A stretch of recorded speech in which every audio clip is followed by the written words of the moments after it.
Hello and welcome to the Rising Generation Leadership Podcast with me, Errol Lawson.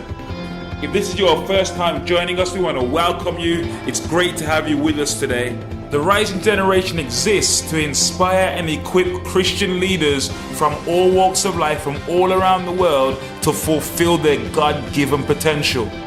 By hearing these interviews with established, internationally recognized leaders, we hope you'll be inspired to connect the dots between where you are now and where it is God has called you to be. Now, to receive notifications about future episodes, simply subscribe to our podcast show by either on iTunes if you're on Apple, or on Stitcher, the Stitcher app if you're on Android. You can find out how to do that just by going to our webpage at www.errollawson.com/podcast. If you enjoyed the show, please share it with your friends, share it with your loved ones. Hopefully they will also benefit from the content. Guys, thanks for listening. Before we go into today's show, here's some news for you. Hey guys, how you doing? It's Errol here. Hope you're doing great today. Before we go into our interview today, I want to give you just a bit of a heads up on our Rising Generation campaign that started on the 1st of October. Now, if you're not aware already, we've been doing these interviews now. We've taken some of the nuggets from the interviews and put them into a fantastic book, a resource called The Rising Generation, which is an amazing resource for emerging leaders, established leaders that will help you to step into your biggest challenges and become the leader that God has designed you to be.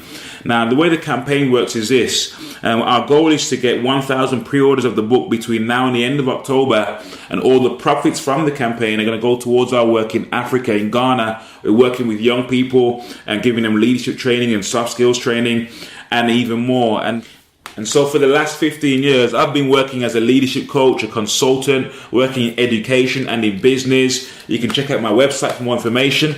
I'm a John Maxwell trained coach, speaker and trainer. My appeal to you today is this. I want to offer my services to you, to your church, to your business, to your organization, to you as an individual in return for your support for this campaign. Let me give you an example of some of the packages that I'm offering to you. If you were to pre-order 150 copies of the Rising Generation book for your team, for your organization, for your church, or for your business, in return, I would offer you firstly a 90-minute live keynote address on a leadership topic of your choice, along with a Q&A for your organization or team. I'd also offer you a one-day leadership workshop for your team or organization, again on a leadership topic of your choice. And also, in addition to that, give you a free half-day one-to-one or group coaching session, again for yourself as a leader or for your core team or for your wider team on a leadership topic of your choice, all in return for your contribution, which is a $5,000 contribution. You're going to get $8,900 worth of value for your investment, and all the profit goes to the work in Ghana. How awesome is that?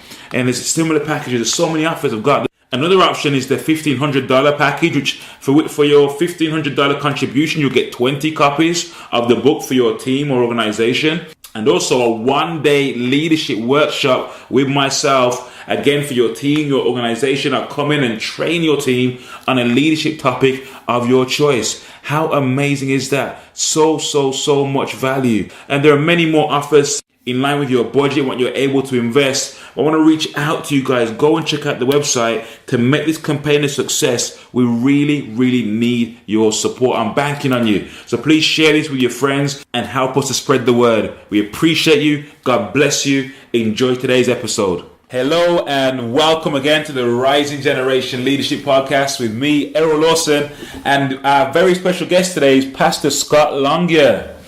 Pastor Scott is the senior pastor of Maryland Community Church, one of the fastest growing mega churches in the US. And he serves as the pastor for the Experience Conference. Residing in Terre Haute, Indiana, Scott lives to encourage, disciple, and resource people so they can take one step closer to Christ. Drawing upon decades of experience as a worship pastor, Scott authored Worship Leading Essentials. And this tool has been used by leaders around the globe to build effective worship teams.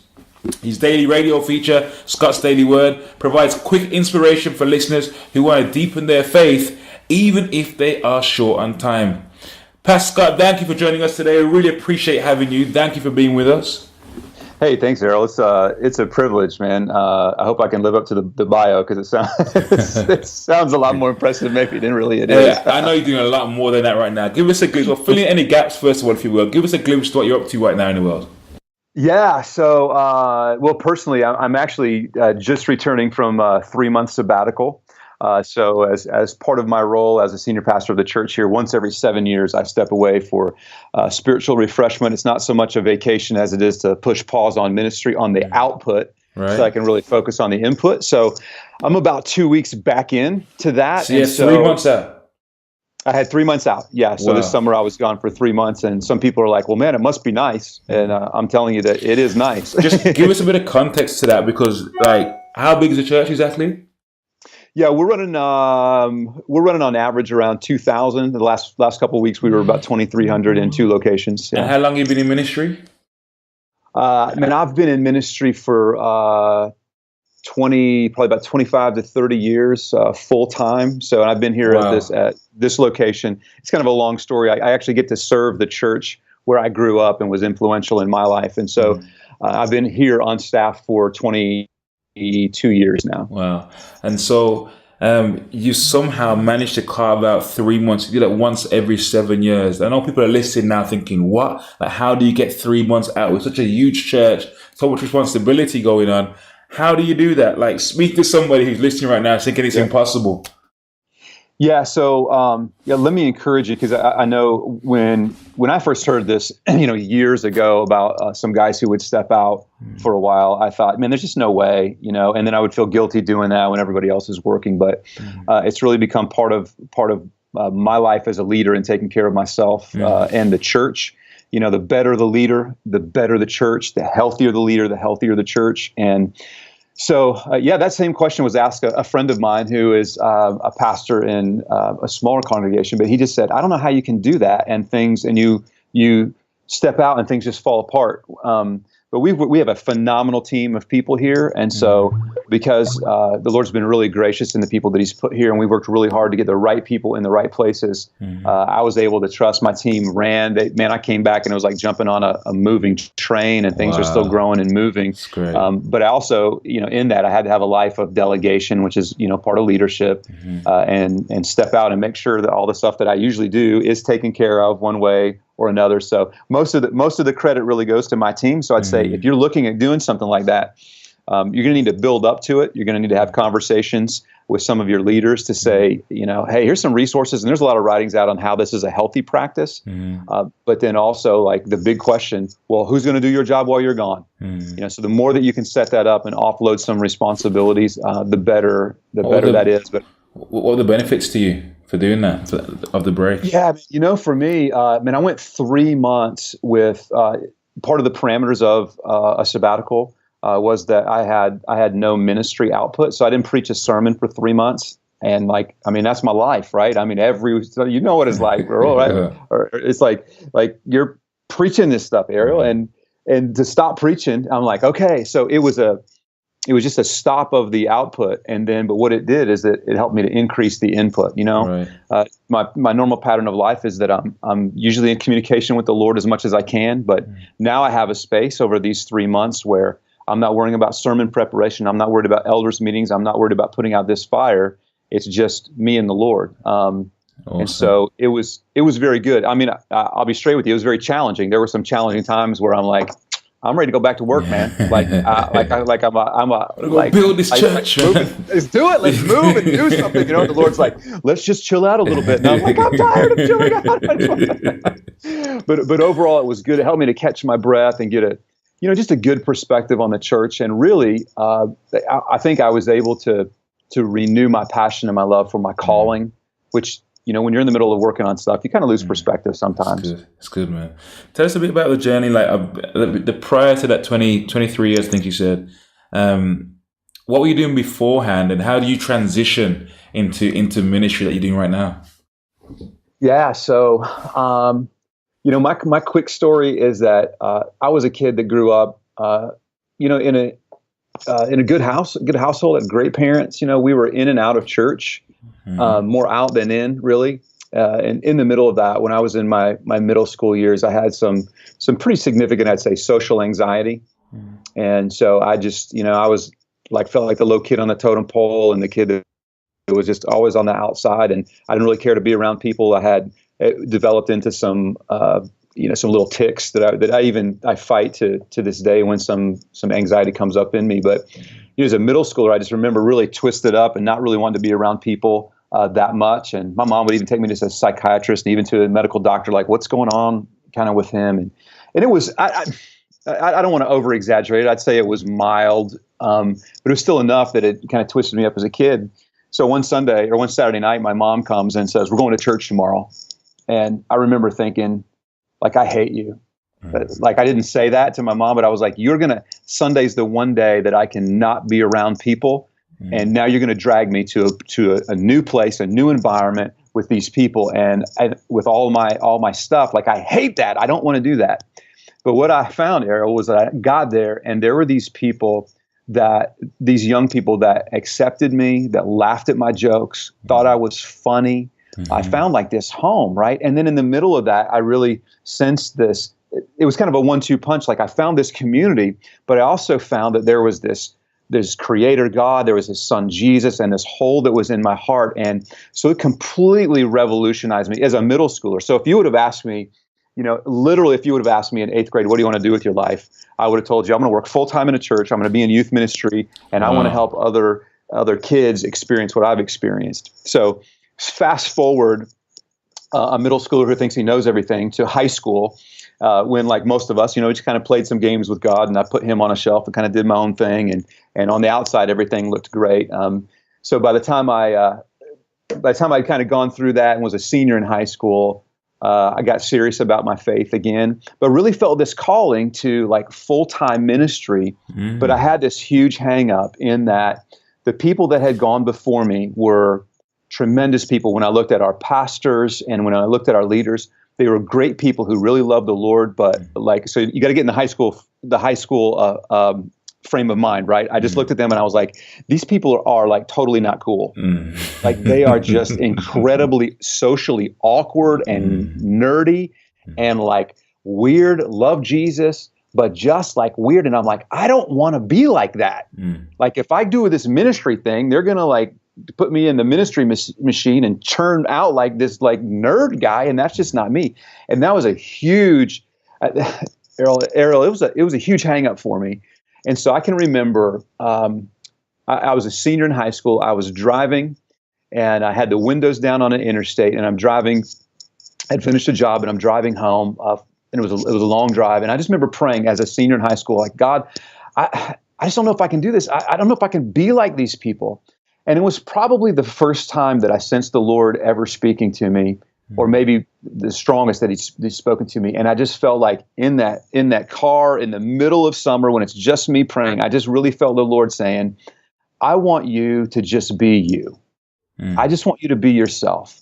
I'm not designing you to be like anybody else. Now, we'll knock some rough edges off, but I want you to just be who you are. And I'm telling you, man, that opened the door for me. Wow. I'm like, if we can go and I can be myself and my own hang-ups and my own shortcomings and my own crazy weirdness, then let's do this thing. And honestly, like, man, even as I talk about that, I just get emotional, because that was years ago. But it's interesting, Errol, that there's so many times in ministry where things have gotten hard or I felt inadequate, and I go back to that meeting with the Lord in the car, and him just saying, like, I'm just calling you. Don't you try to be like somebody else. Don't you emulate and try to think that you have to be like this guy, because I created you. And so that was this great entrance moment for me, where I was like, okay, then we're doing the ministry thing. And I pursued that through school and then just some different avenues. Oh, that's so amazing. Guys listening, for me, the big takeaway there was just be yourself. Just like, it's so difficult at times when you find yourself in an environment where you see people who are doing what you are thinking of, would like to do, and they seem so different to you.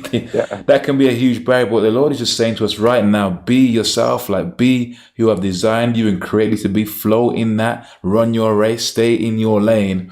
He's with you. He's with you. He's with you. Yeah, absolutely. Are you seriously fired up about growing as a leader in business or church-based ministry? Are you feeling somewhat frustrated about not having realized your full potential in what you've been called to do? Could you do with someone to help you get some extra clarity or to be a sounding board for your plans and ideas? Great athletes have coaches, so do great leaders. The right leadership coach for you will result in an increased sense of clarity, direction, and purpose, dramatically increasing the results you achieve. If you're ready to step up, contact Errol to book a free, no obligation introductory coaching session and see whether Errol is the right coach for you. Errol takes the lessons learned from his own leadership journey and from his extensive research to help leaders and entrepreneurs to step into their biggest challenges and rise to their next level. Email admin@errollawson.com right now to schedule your call. You know, 23 years is a long time, and with 23 years of leadership come 23 years of challenges, I'm sure. Can you tell us what's been your biggest challenge so far in leadership? Man, I think, and I look at myself, there are days, man, I walk around, our campus and we're even on 2 campuses now, which is crazy. And I'm like, who voted me in? Who was asleep at the wheel when they're like, let's put this guy in charge, So there's this sense of inadequacy that comes. But it's the trick of man, you want to make sure that you're humble in the things that you do because it's the Lord that's leading you. But at the same time, you're supposed to be a leader and you're supposed to lead. And so, I think some of my biggest challenges are honestly that, at my heart, I'm a people pleaser. And I want to make people happy. I don't want them to be upset with me. And the fact of the matter is that line of thinking really drives against being an organizational leader some days because I can't make everybody happy. Right. And so one of my biggest challenges has been to put the organization really ahead of my comfort. Right. And early on in ministry, I had one of my staff guys that I felt like we just need to have some hard conversations. In leadership, you talk about having the right people on the bus in the right seat. And we just needed to do an exploration of man, is this really the right place for you? And so I'd like to tell you that I rolled in his office and I said, here's how it's going to be. It's 1, 2, 3. And if you can't get on board, there's the door. But that's just not how, I was like, man, we just need to have some really, really awkward, hard conversations. And it was very, very difficult. So one of my biggest challenges was trying to help people find the right place. And if it wasn't with our organization, helping them transition out. And that ate my lunch, man. It was very, very hard. But at the end of the day, as I was praying through a lot of that stuff, the Lord just laid on me that, in a role in leadership, and if you're in leadership in any type, you're hired for the betterment of the organization. And that's really got to be primary. Now, I'm not going to I want to honor people and take care of them along the way for sure. But I've had to put the organization ahead of my personal desires and personal comfort. And that is a challenge because I'm like everybody else, man. I like comfort. I like, being friends with everybody. And sometimes it's just real hard. I think it's a sacrifice, right? It's a sacrifice. Yeah, it is. How do you? Because hey, Jesus is the best example of that, right? He could have had whatever luxury he wanted, right? But he gave. Yeah.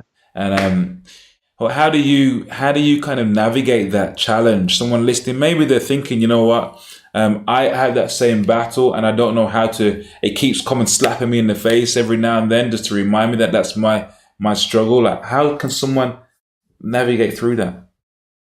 Yeah, I think one of the great things where we are now is I've got a great group of people that are around me that help me kind of navigate some of that on a senior level leadership. Okay. So some of them are outside of the church, some of them are inside of the church. But it's as men in leadership, we think that we just have to have it all together, and I've got this whole thing and here's what it is. And the fact of the matter is that underneath, most of us are like, man, I don't know. I'm really wrestling with this. Am I thinking through this right? Am I not?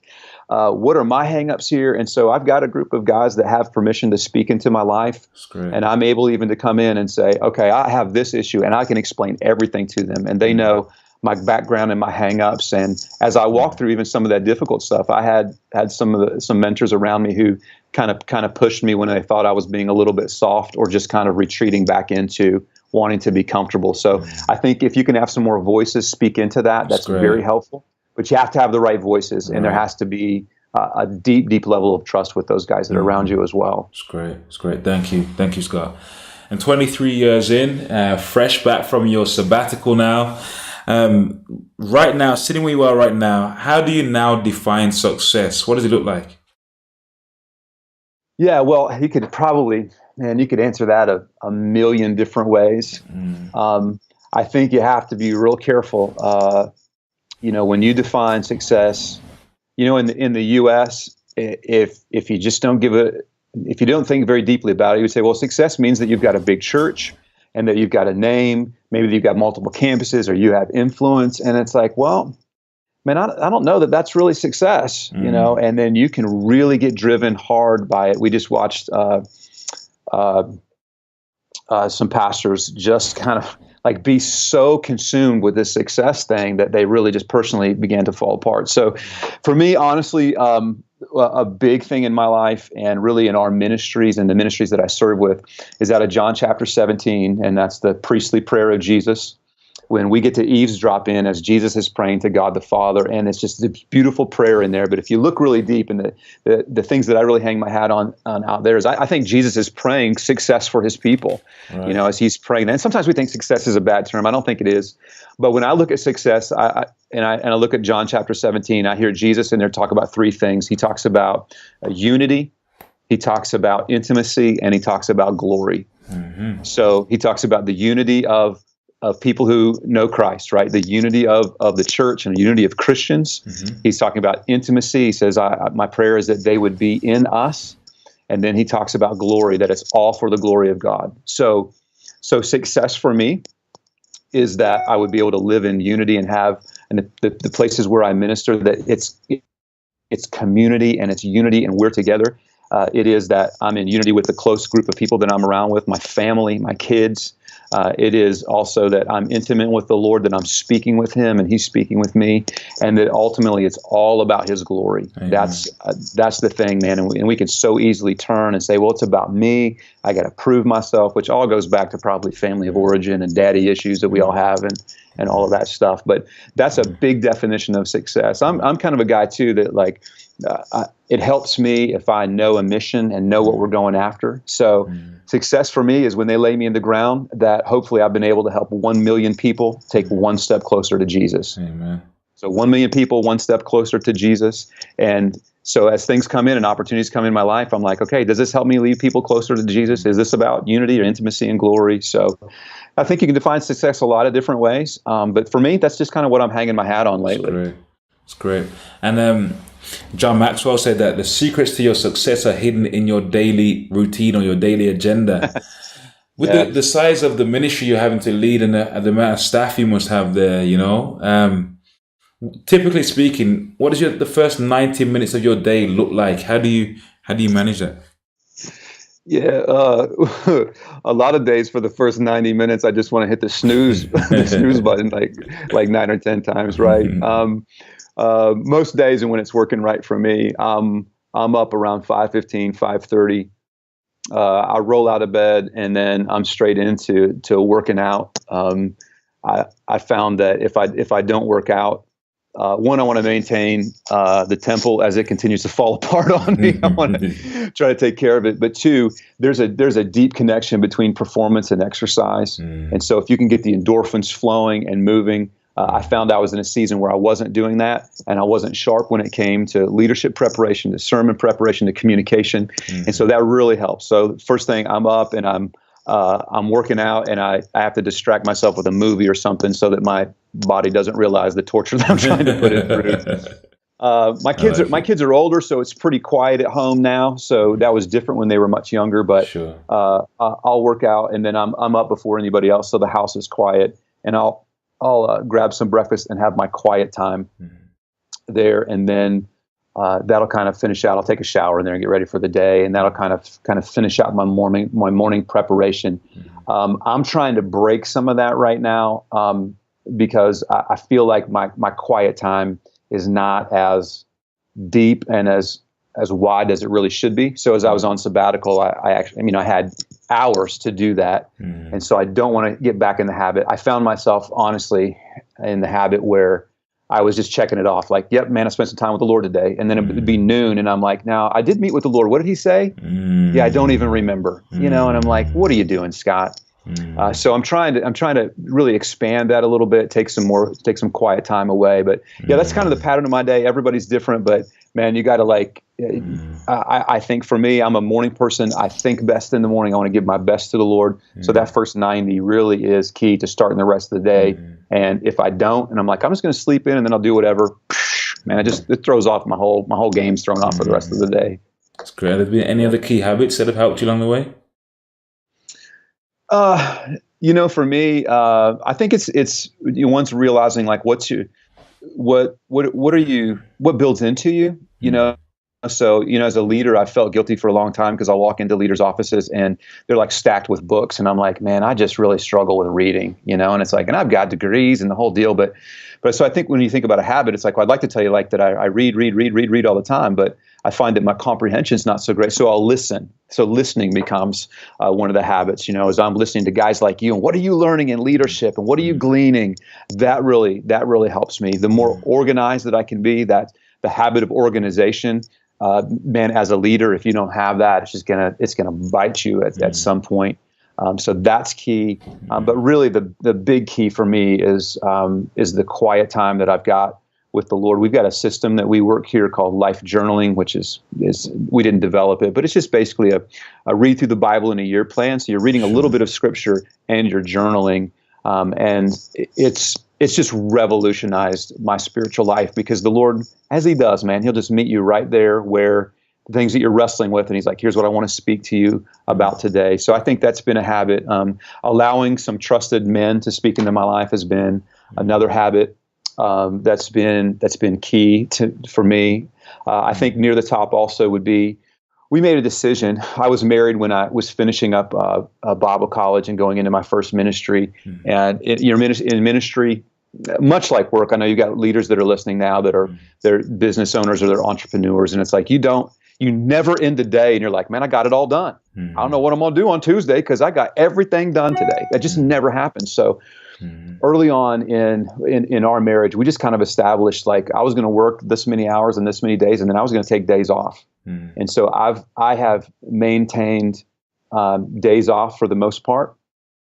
So on my typical work week, I'm working 5 hard days and I'm taking 2 off. Now that doesn't always happen, but when things work right, that's the way that they happen, which means there's ministry that I don't get to do. There are things that I have to walk away from, but it's enabled me to have a pace for the long haul. And I really want to make sure that I'm in this for the long. Like I don't have a plan B, man. Like I'm if this doesn't work out, I don't know what I'm going to do. If you look around your church now, Scott, right, and you look at those emerging leaders, next tier of leaders coming through, and you see them rising, you see the passion and the fire and the zeal they have. When you look at them, like, what's that message from your heart for them? What's your heart's cry for this next generation coming through what do you feel God's really saying to them? Man, that's a great question. I would say, you've got to make sure that you love, that you really are in love with the Lord, and you're not in love with the idea of being in love with the Lord. I spent a lot of time being in love with the church, and really it was about glorifying me. So I think I would say to them, like, man, make sure it's really about the Father. Then I would say you have to, especially as a young leader, you have unlimited information coming at you with the internet. You have unlimited possibilities. You have unlimited responsibilities if you're married and have a kid, and if you're younger and working in industry or working in the marketplace, you're probably just beginning your career, and so you've got a lot of advancements that you want to make, and everything is going to crash in on you, and you have to make a decision. Am I going to take time for myself and not let this eat me up? So I would say to them, you got to make sure that you're saying no to some stuff that's even good stuff that you have to say no to, and you've got to maintain some things. For the younger guys that are are married, man, one key habit for me, and then I would say to our guys in marriage is, and ladies as well, like, you've got to prioritize your marriage. So date nights, like we had date nights, even when my kids were young, it was date nights. I talked to my wife every afternoon, still talk to my wife every afternoon on the phone. And then once a year, we're out of town. My wife and I take a honeymoon trip once a year. And the kids, like, when they were younger, they kind of roll their eyes like, Mom, Dad getting out of town again, but I'm telling you that I have, we've been married for over 25 years and a tremendous marriage. And a lot of it is because we're able to take that time early on. And I didn't let the pursuit of a career like just kind of eat me up and eat my lunch, You, I love what you said there about being in love with the Lord, not being in love with the idea of loving the Lord. That's a powerful thing right there. That's tweetable. What's your biggest weakness as a leader? I think, how long do we have, right? I could list a ton of weaknesses, but I think I can tend to be a task oriented over people. And I'm like, let's drive, let's get this done. And if I'm not careful, then I'll run over the very people that I'm working with. So I really, really have to watch that. At the same time, it's kind of this weird combination because I'm also a people pleaser. So if I know that somebody is not happy with the decision that I've made, it really eats me up. So to the point, I got an email. I violated one of my own principles of checking work email at home, which I should not do.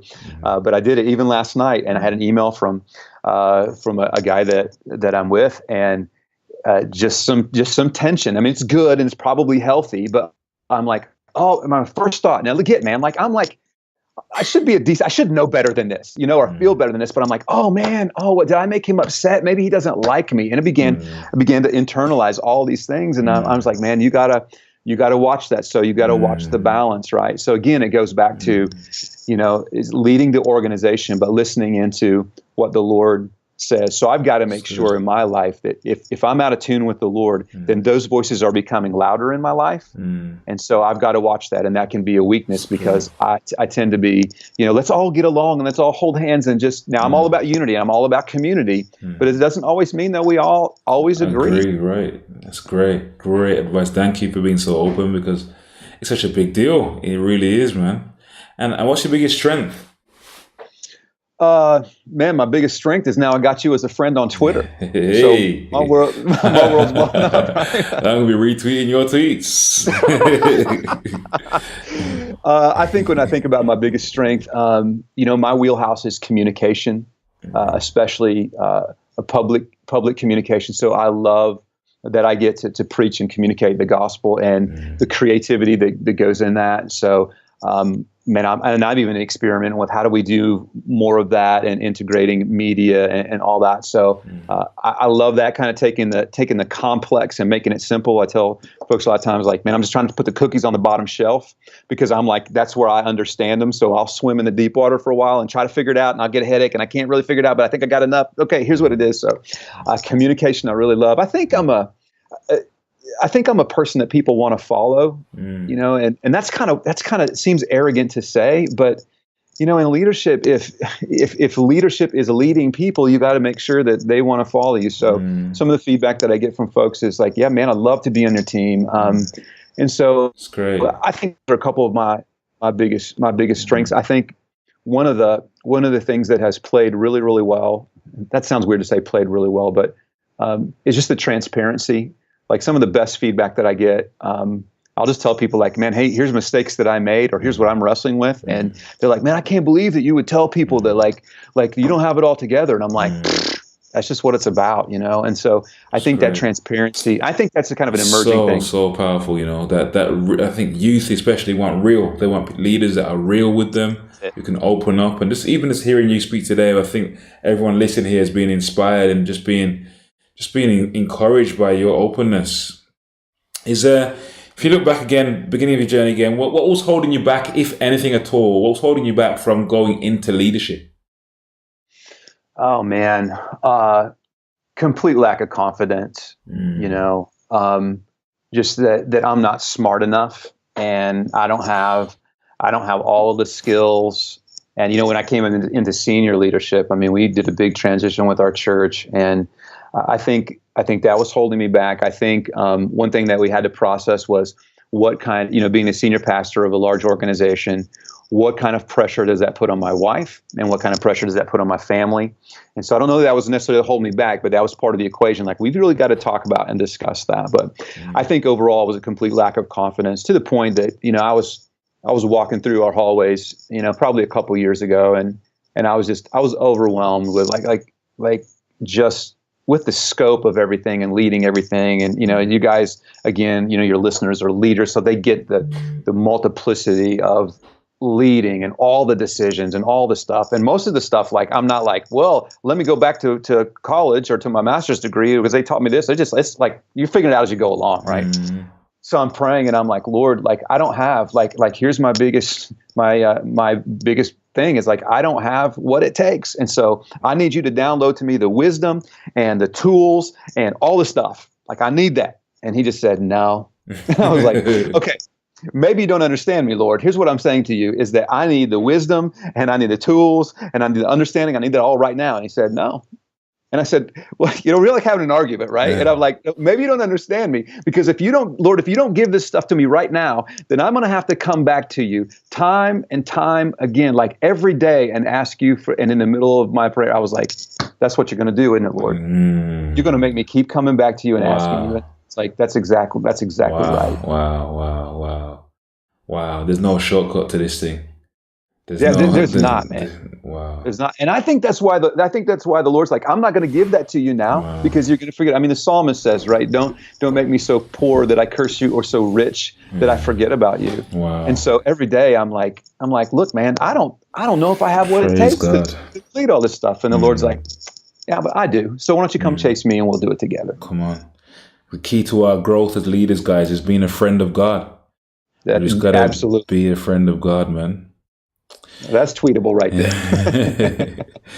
So who have been, like, give us your top three, if you will, your top three most significant mentors on your leadership journey? One guy that you may have heard of, and then the few that I'm sure you haven't, but I think of Pastor Wayne Cadero, who is a pastor of a New Hope Christian Fellowship in Oahu. I snuck in the back door once of a class that he was doing.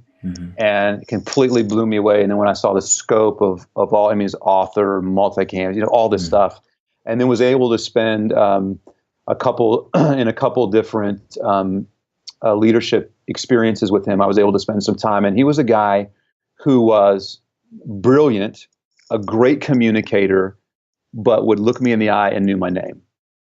And so he was like this approachable guy that you just really felt this connection with. And so, long distance, I would say mentor, if I called him up right now and said, hey, it's Scott, he'd be like, yeah, what, who, and how did you get my number? So then I think of some other guy, I think of like Michael Hyatt, I would say is kind of a long distance mentor. Again, not a guy that I would know, but that, read his stuff and has had some influence. John Maxwell, certainly probably the same in your, but then I've got some key guys around me that all of them are older. So they've got a track record with ministry, and they've got a track record with the Lord. And, it used to be that I looked for one mentor that just had it all. I want a guy that knows business and spirituality and all this, and they don't really exist, but I've got a team of guys. So if I've got like a deep spiritual thing, I've got a guy that I can go and then I can speak to. And so most of the people have walked, through ministry and through similar circumstances and situations and understand, but they're also really deep with the Lord. So when they speak to me, then I listen. So who are those guys? So Wayne Cadero, can you give a couple of guys that are close to you right now where you are that you think these two are key mentors? Yeah, so I think of like a guy named Dr. Keith Gaddis, who was in ministry for just years and years, and we worked together for a long time. Okay. He's retired now, and he's a guy that will literally, and he wouldn't go bragging on it, but he spent 2 or 3 hours a day with the Lord in Scripture. And so as I'm processing things, I will talk to him, or he's, he has permission to call me up and ask me hard questions like, hey, you daydreaming about anybody besides your wife? Wow. I'm like, well, do we have to answer that question right now? You know what I mean? Like, but it's like, you know what? You want to get real about it? Then you get real about it. And so so they're able to mentor me through some of that stuff. So he's probably one of my primary spiritual leaders. I have another guy, Bruce Smith is his name. I approached Bruce several years ago because he was an executive at a very large company, and I just needed some executive level administrative and organizational advice. And so I just said, here's my life, here's my goals, here's my stuff, and he was able to play into that and to speak there. So I would say to some of your listeners, man, probably some of your significant mentors are all around you, but you just haven't identified them yet. And so don't be afraid because this person doesn't have everything. Maybe this person is great at business. This person is great at spirituality. This person is a great husband or wife. Like, how could you just tap into them? And I wouldn't sit down and I've never sat down with guys at coffee and said, hey, would you be my mentor? That's too much pressure. But it just develops into that relationship, and then the trust happens. That's good. Almost done now, Scott. What's the one thing you're most fired up about right now? I'm seeing the power of several things, I guess. I'm seeing the power when you have a team that's unified together around Jesus, like when it goes back to that John 17 thing, right? Unity, intimacy, and glory. I'm seeing the results of when a team does that.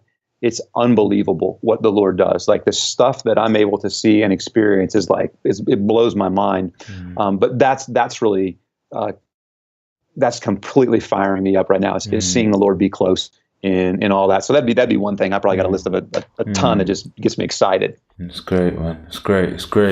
And it's been a fantastic time chatting with you. We want to find out more about you. Is there a book you'd recommend? First of all, is there a book you'd recommend to someone listening right now?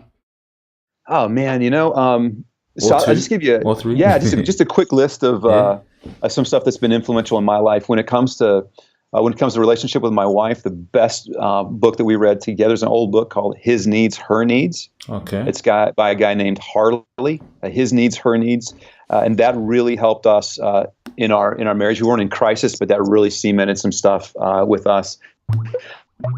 Anything by Andy Stanley is going to be money when it comes to leadership.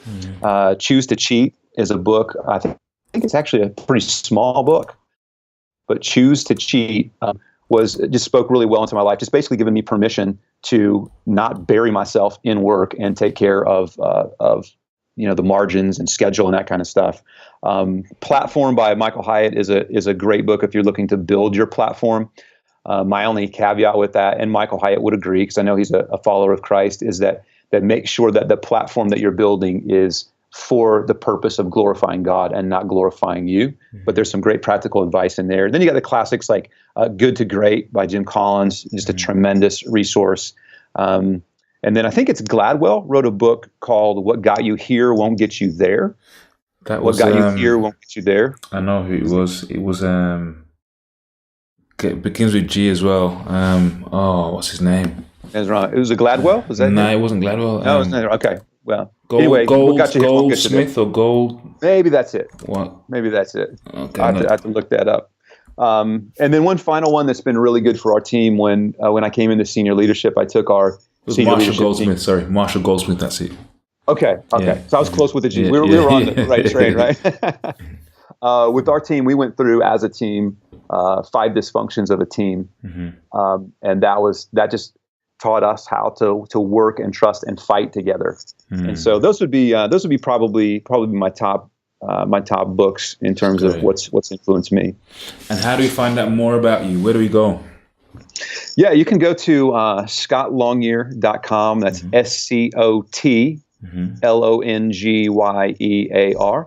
And just find out there's a little bit about me. There's some samples of teaching and that, because I teach at our church, and then also have a teaching ministry kind of outside of there as well. And then you also find there's Scott's Daily Word, which is a 1-minute daily radio short feature, but it's also available to come to you via email or even text. And so it's just a quick scripture and a quick word there. But yeah, I'd love to connect, man. I'll tell you, I do not have all the answers in leadership, and one of the best things for me has been networking with like-minded guys who just say, we're trying to figure this all out together. What are you doing? Oh man, let me pick your brain on that. So yeah, I would love to connect with anybody for sure. Thank you, Scott. Guys, check out check out the show notes for this podcast. You'll find all the books there that Scott has recommended, links to his website, to the church website, so you can get in touch and just stay connected, man. It's been an amazing conversation. I'm inspired. Are you inspired? We're inspired.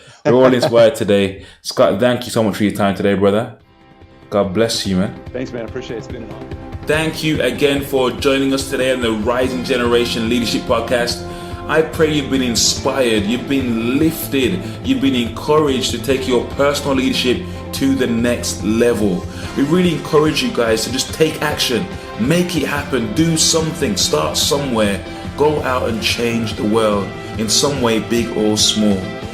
Guys, if you've enjoyed the podcast today, please share with your friends, share with your loved ones, your colleagues, someone out there you think might benefit from hearing this great content. And if you want some more questions answering, you got a question, email me, Errol at errollawson.com. Or if you want a free 30 to 45 minute coaching session with myself around a leadership challenge or issue you're working on in your business, your church, or in your organization, please feel free to email me right away. We'll get you booked in. It's Errol at errollawson.com. Thank you again for listening. Go to our iTunes page, check it out, check out the previous episodes. Give us a nice review, that would be awesome. Really appreciate if you could do that for us. We really appreciate you just for being here and listening. Thank you so much. God bless you, and we'll see you on the next episode of The Rising Generation.